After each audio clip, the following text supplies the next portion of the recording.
یؤتی الحکمت، وہ دیتا ہے حکمت. حکمت کا روٹ ہے کاف میم ہے، اور احکام مصدر سے ہے. یہ کسی کام کو اس کے تمام اوصاف کے ساتھ مکمل کرنا، اور لفظی معنی ہے وضع الامور فی محلہا، چیزوں کو ان کی جگہ پہ رکھنا، امور کو ان کے مقام پر رکھنا. ظلم کیا ہے؟ چیزوں کو ان کی جگہ سے ہٹا کے رکھنا. اور حکمت کیا ہے؟ ان کو ان کی جگہ پہ رکھنا.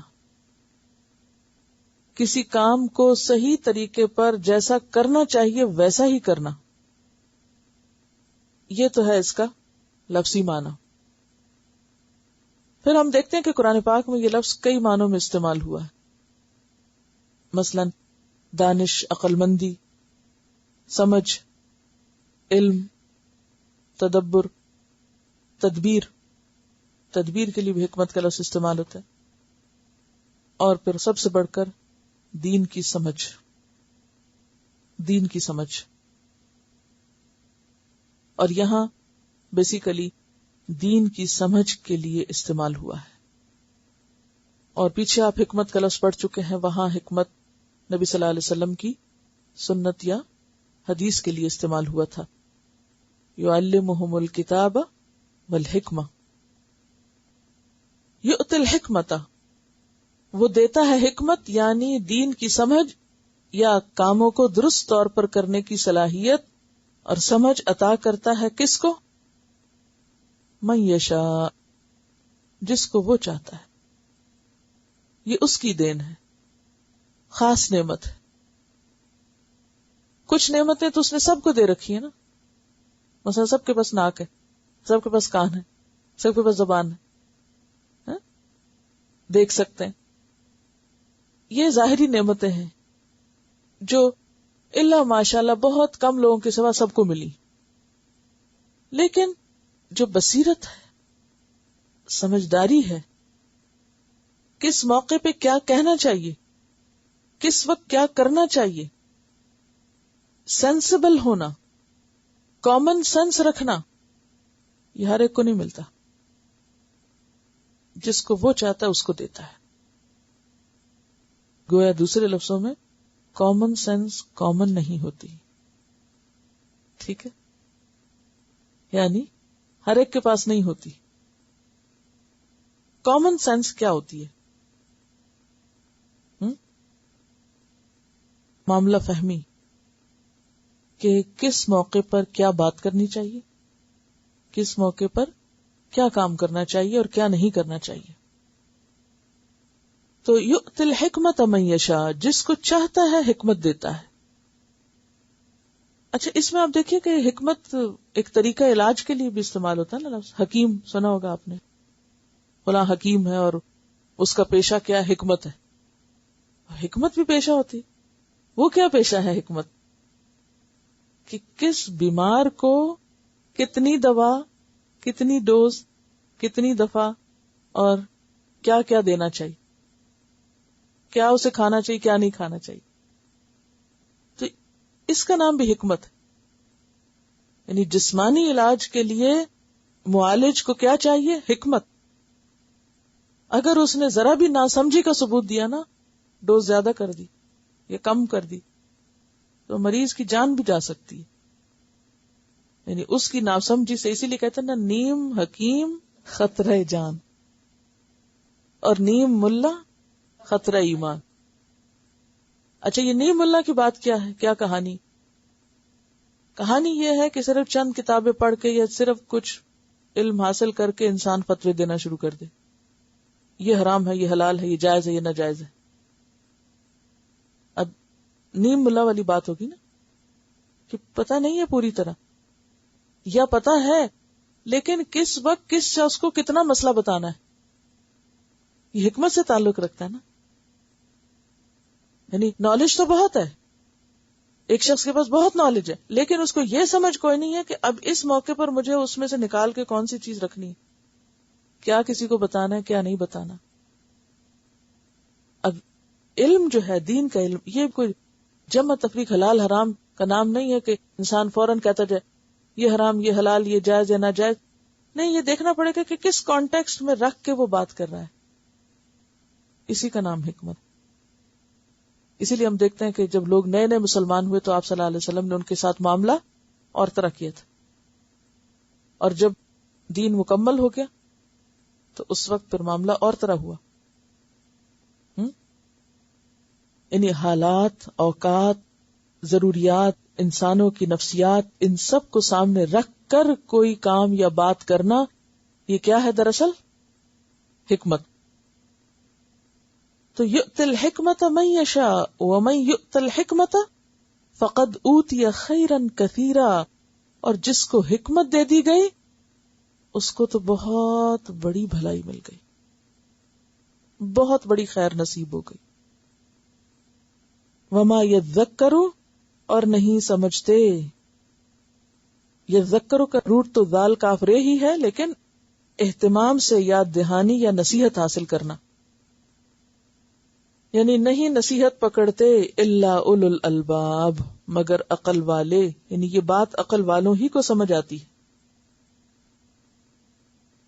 یؤتی الحکمت من یشاء، یہ توفیق سب کو نہیں ملتی، اور یہ سمجھ سب کو نہیں ہوتی کہ وہ خیر اور بھلائی کے کاموں میں کہاں اور کتنا اور کیسے خرچ کرے. یہ سب کو یہ توفیق نہیں حاصل ہوتی. کیوں؟ اس لیے کہ سب کا دھیان ہی نہیں ادھر جاتا. انسان نیکی کرنے کے، خیر اور بھلائی کرنے کے نئے نئے طریقے سوچے اور دور رس بھلائیاں اور ایسے فوائد جو سامنے نظر نہیں آتے ان کے لیے خرچ کرے. یہ خاص اللہ کا فضل ہوتا ہے. اسی لیے یہاں حکمت کو، اور حکمت کا کیا معنی ہے؟ کسی کام کو ویسا ہی کرنا جیسا کرنا چاہیے، بہترین طریقے پر کرنا. تو حکمت جہاں بہترین طریقے پر کام کرنا، وہاں دین کی سمجھ بھی ہے. تو دین کی سمجھ ہو انسان کو تو ہی انسان بلند مقاصد کے لیے خرچ کر سکتا ہے، ورنہ تو وہ صرف اپنی ذات پر ہی خرچ کرتا ہے. فرمایا کہ بہت سے لوگ یہ کیوں نہیں کر سکتے، بلند مقاصد پہ خرچ کیوں نہیں کرتے، صرف اپنی ذات پر ہی کیوں کرتے ہیں یا فحشاء پر کیوں کرتے ہیں؟ کیونکہ دین کی سمجھ نہیں ہوتی. دین کا پڑھنا ایک بات ہوتی ہے اور دین کی سمجھ دوسری بات ہوتی. بہت سے لوگ دین پڑھتے ہیں مگر سمجھتے کوئی نہیں، اور بہت سے لوگوں کے پاس بہت زیادہ نالج نہیں بھی ہوتا لیکن سمجھ خوب ہوتی ہے عمل کرنے کی. وہ چھوٹی سی بات سن کر بھی بہت کچھ کر لیتے ہیں اور فوراً کر لیتے ہیں، کیونکہ انہیں سمجھ آ جاتا ہے، فائدہ نظر آنے لگتا ہے. تو فرمایا یؤتی الحکمت من یشاء، وہ جسے چاہتا ہے حکمت عطا کرتا ہے. ومن یؤت الحکمت، اور جو حکمت دیا جاتا ہے، فقد اوتی خیرا کثیرا، تو اس کو بہت بڑی بھلائی مل جاتی، اسے خیر کثیر مل جاتا ہے. تو اس سے کیا پتہ چلتا ہے کہ یہ نعمت، یعنی صحیح سمجھ کی، عقل کی، شعور کی، کامن سینس کی، خیر اور بھلائی کے معاملات میں سوچنے کی اور نیکی کے مواقع سے فائدہ اٹھانے کی، یہ کس کو نصیب ہوتی ہے؟ جس کے ساتھ اللہ بھلائی کا ارادہ کرتا ہے. جیسے وہ ایک اور حدیث میں بھی آتا ہے نا، من یرد اللہ بہ خیرا یفقہہ فی الدین، اللہ جس کے ساتھ بھلائی کا ارادہ کرتا ہے اس کو دین کی سمجھ دے دیتا ہے، اسے حکمت نصیب ہو جاتی ہے. وہ معاملات کو صرف ظاہری اور سطحی طور پر نہیں دیکھتا، دور تک دیکھتا ہے، گہرائی میں دیکھتا ہے. اور یہ بات ویسے بھی آپ دیکھیں کہ جس کو حکمت مل گئی، دین کی سمجھ مل گئی، اس کو خیر کثیر مل گیا.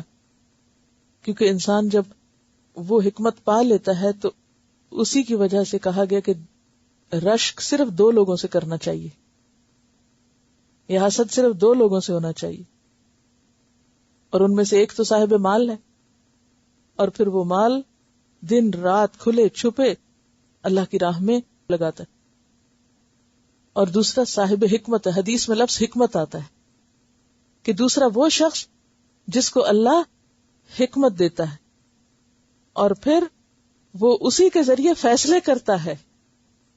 یہ بخاری کی روایت ہے. اس حکمت کی بنیاد پر فیصلے کرتا ہے اور لوگوں کو اس کی تعلیم دیتا ہے. یعنی دین کی سمجھ کے مطابق خود بھی فیصلے کرتا ہے اور دوسروں کو بھی وہی کچھ سکھاتا ہے.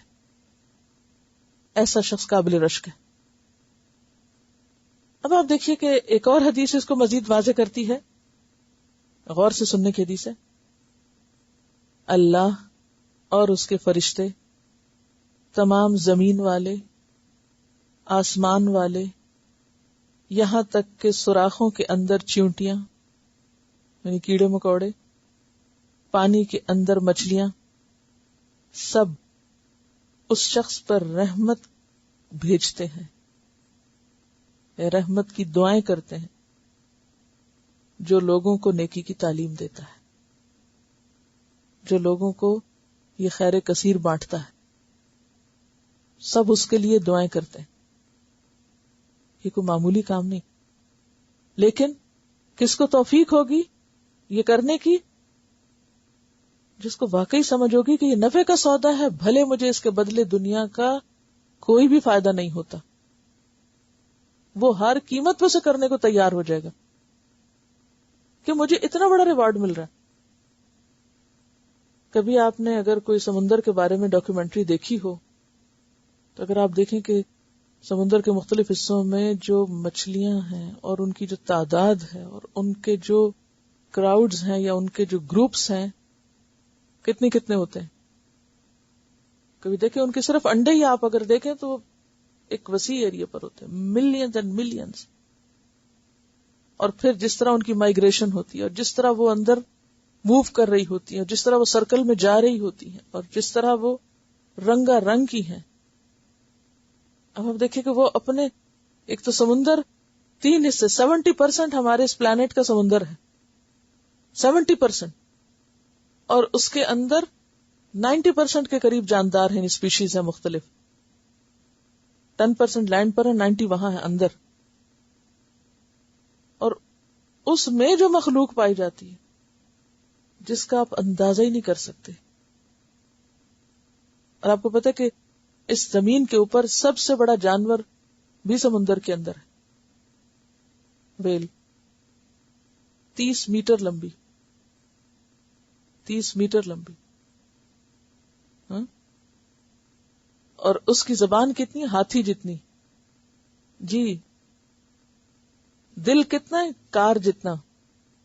صرف دل، زبان ہاتھی جتنی. اگر آپ وہ جبڑا اس کا کھلتا ہوا دیکھیں، میں نے ریسنٹلی دیکھی ہے، جبڑا کھلتا ہوا دیکھیں کہ جس طرح وہ ایک لمحے میں کتنی مچھلیوں کو ہڑپ کرتی ہے. صحابہ کرام نے مچھلی کھائی تھی نا 18 دن، اور پھر اونٹ اس کے اندر سے اس کے ڈھانچے کے بیچ میں سے گزار لیا. تو یہ 1400 سال پہلے کی بات ہے. اس وقت تو لوگوں نے اندر گھس کے دیکھا ہی نہیں تھا کہ وہ لمبی کتنی ہے اور اس کی دم کتنی ہے اور کتنی ہیوج ہے وہ، یعنی کتنے ٹن کی وہ یعنی ایک کریچر ہے. اب آپ خود سوچیں کہ وہ سمندر کے اندر جا رہی ہو تو پانی کا حال کیا ہو، پھر اس کی غذا کتنی ہوگی، ان سب کو کھلاتا کون ہے. تو یہ سب کیا ہے؟ یہ ساری مچھلیاں بڑی چھوٹی اور وہ ساری مخلوق. اور پھر آپ دیکھیں چیونٹیاں، کبھی آپ نے دیکھا ہوگا کہ ایک چیونٹیوں کی وہ کھولے تو صحیح پوری بستیاں. چیونٹیاں بھی صرف زمین کے اوپر نظر نہیں آتی. انشاءاللہ جب سلیمان علیہ السلام کی چیونٹیوں کی بات زندگی رہی تو آپ کو وہ پورے چیونٹیوں کی بستیاں دکھائیں گے، کیسے چیونٹیاں پوری کالونیز بناتی ہیں. فرمایا اپنے سوراخوں، اپنے بلوں میں، زمین کی تہوں میں بیٹھ کے چیونٹیاں اس شخص کے لیے دعا کرتی ہیں جو لوگوں کو حکمت کی تعلیم دیتا ہے. ہم سب کے پاس یہ موقع، یہ نہیں کہ کسی ایک خاص شخص کے بارے میں بات ہو رہی، ہم سب کے پاس موقع ہے. اگر ہم ایک خیر کی بات، ایک دین کی بات کسی دوسرے کو پہنچائیں تڑپ کے ساتھ، اپنی خوشی سے، کسی کے مجبور کرنے سے نہیں کہ میں آپ کو دھکا دوں تو آپ لگ جائیں. اس دن ہوم ورک ہے، کام کرنا ہے، جب مجبوری کے مارے بندھے کہ وہ کام کرنا ہے تو اب وہ چونکہ لکھا ہوا ہے تو اس لیے جلدی سے کر لیتے ہیں. نہیں، خوشی سے، نیت سے، پھر آپ دیکھیں کہ اس کا ریوارڈ آپ کو کتنا ملتا ہے. کیونکہ یہ وہ چیز ہے جس کو اللہ نے خیر کثیر کہا ہے، اور جس کے ساتھ اللہ بھلائی کا ارادہ کر لیتا ہے کہ ہاں اس بندے کو میں نے نوازنا ہے، اس کو دین کی سمجھ دے دیتا، اس کو حکمت عطا کر دیتا ہے. اور جس کو حکمت دے دی گئی اس کو بہت بڑی خیر مل گئی. لیکن یہ سب کو سمجھ نہیں آتی بات. وَمَا يَذَّكَّرُ إِلَّا أُولُو الْأَلْبَابِ، یہ بات صرف عقل والے سمجھتے ہیں. الباب لب سے ہے، یہ بات ہر ایک کی سمجھ میں نہیں آتی. ہر ایک اس نفع کے سودے کو کرنا نہیں جانتا. یہ صرف وہ کر سکتا ہے جس کے اندر عقل ہے، جو سمجھنا چاہتا ہے. اور یہی سمجھ جب آتی ہے تو پھر انسان صرف دین کی تعلیم نہیں دیتا، صرف حکمت بانٹتا ہی نہیں، بلکہ اس کے مطابق خود بھی فیصلے کرتا ہے. اپنی زندگی میں بھی اپنے منی مینجمنٹ یا مال کے بارے میں جو ڈیسیژنز لیتا ہے وہ بھی اس پر بیسڈ ہوتے ہیں. ایسا ہی شخص دراصل دین کو سمجھنے والا شخص ہو سکتا ہے کہ وہ سوچ سمجھ کے اپنا مال خرچ کرے گا کہ کہاں سے اس کو زیادہ فائدہ حاصل ہو سکتا ہے. اب ایک عام دنیا دار انسان کو تو زیادہ فائدہ کس میں نظر آتا ہے کہ وہ اپنے مال کو مثلا دنیا کی کسی جگہ پر انویسٹ کر دے اور اس سے کوئی دنیا کا منافع کمائے. لیکن ایک شخص جس نے آخرت کا سودا کیا وہ بہانے ڈھونڈے گا کہ کوئی موقع مجھے نظر تو آئے، کوئی موقع ملے تو صحیح کہ میں وہاں کے لیے انویسٹ کروں جہاں کی آمدنی اور نفع کبھی ختم ہونا ہی نہیں. یہی وہ فرق ہے ہمارے اور صحابہ کرام میں، اسی جذبے کا فرق ہے کہ انہوں نے ایک ایک چیز دے ڈالی. اب آپ دیکھیں کہ حضرت عبد الرحمن بن عوف کے بارے میں آپ نے کل سنا تھا.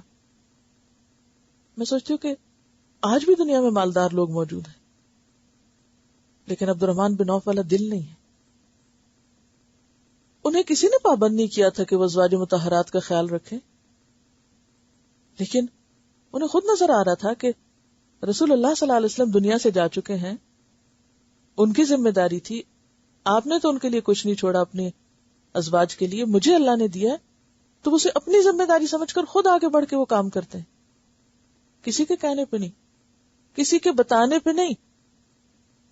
ایک ہوتا کوئی ہمیں بتائے اچھا کہاں کریں کیسے کریں، اور ایک ہوتا کہ بندے کو خود سوجھ جاتا ہے یہ کیسے سوجھا، اوروں کو جو نظر نہیں آیا اس کو نظر آیا، یہ کیسے نظر آیا. یہ اللہ دکھاتا ہے، اور اس کو دکھاتا ہے جس کے ساتھ اس نے بھلائی کا ارادہ کیا ہوتا ہے. اس بندے کو میں نے نوازنا ہے. اسی لیے دو لوگوں پر رشک جائز ہے، ایک وہ جسے اللہ نے مال دیا اور پھر وہ مال دن رات کھلے چھپے اللہ کی راہ میں خیر اور بھلائی کے بہترین کاموں میں لگاتا ہے. کل بھی یہ بات ہوئی تھی کہ صرف خرچ کرنا ہی کافی نہیں بلکہ صحیح جگہ خرچ کرنا اور بہترین جگہوں کا انتخاب کر کے خرچ کرنا یہ بہت ضروری ہے. اور یہ صرف اس وقت آتا ہے جب انسان کے اندر حکمت ہوتی ہے، یہ حکمت کے ساتھ آتا ہے. اور یہ حکمت، یہ فیصلے کی قوت، یعنی حکمت بیسیکلی ہے کاف میم، حاکم لفظ بھی اسی روٹ سے ہے، فیصلہ کرنے کی صلاحیت. بہترین فیصلے کی یہ صلاحیت اللہ اپنی خاص عنایت کے ساتھ دیتا ہے، اور جس کو یہ مل جائے وہی اصل میں عقل مند ہے. اور یہ کیسے ملتی ہے؟ حکمت کی جو بنیاد ہے وہ اللہ کا خوف ہے. جو بندہ اللہ سے ڈر جائے، جس کے اندر خدا کا خوف ہو، جیسے عمر رضی اللہ تعالیٰ عنہ کے اندر تک کتنے بڑے تھے عمر رضی اللہ تعالیٰ عنہ، دنیاوی اعتبار سے بھی اور اپنے شخصیت کے اعتبار سے بھی ایک پاورفل شخص تھے، بہت ہی عزم اور جذبے والے. لیکن جب ان سے کہا جاتا ہے اللہ سے ڈرو تو اپنا گال مٹی پہ رکھ دیتے ہیں، زمین پہ رکھ دیتے ہیں. اتنی عاجزی، اتنی عاجزی. تو یہی تو دراصل حکمت ہے. انتہائی غصے میں ہوتے ہیں کہ میں اس منافق کی گردن اڑا دوں گا، اللہ کے رسول منع کرتے ہیں، فوراً رک جاتے ہیں. اب آپ خود سوچیں کہ آج کے دور میں اگر کسی کو غصہ آ جائے کہ میں فلاں کی گردن اڑا دوں گا اور اسے کوئی روکے تو وہ آپ کے قابو آئے گا؟ کبھی آپ کسی کو دو لوگوں کو لڑتے دیکھیں تو صحیح، اگر ان میں سے کسی کو کہے بھی رک جاؤ، سنے گا کوئی بات؟ سنے گا؟ نہیں سنے گا۔ حضرت عمر کو آپ دیکھیں، حضرت علی رضی اللہ تعالیٰ عنہ کو دیکھیں کہ وہ دشمن کے اوپر قابو پا کے اس کو نیچے لٹایا ہوا، وہ ان کے بس میں ابھی ایک ہی مارے تو ختم کر دے اس کو، اتنے میں وہ تھوک دیتا ہے تو اوپر سے اتر آتے ہیں کہ نہیں میں اپنی ذات کے لیے نہیں ماروں گا تمہیں، اپنی ذات کے لیے نہیں ماروں گا، پہلے تو میں تمہیں اللہ کے لیے مارنے لگا تھا، میری انا بیچ میں آ گئی، اب نہیں ماروں گا۔ یہ سیلف کنٹرول، اس درجے کا سیلف کنٹرول اور اس بات کی پہچان کہ یہ حق ہے یہ ناحق ہے، یہ جائز ہے یہ ناجائز ہے، یہ اللہ کی دین ہے، اللہ کی توفیق سے ہوتا ہے، بندے کے اختیار میں نہیں ہوتا۔ تو اسی کا یہاں پر ذکر کیا جا رہا ہے کہ یہ اللہ دیتا ہے اس کو جس کے اندر پھر اللہ کا خوف ہوتا ہے۔ جو اللہ سے جتنا زیادہ ڈرتا ہے نا کہ میں اللہ کی پکڑ میں نہ آ جاؤں کسی زیادتی کی وجہ سے، وہ اتنا زیادہ پھر صحیح فیصلے کرنا شروع کر دیتا ہے۔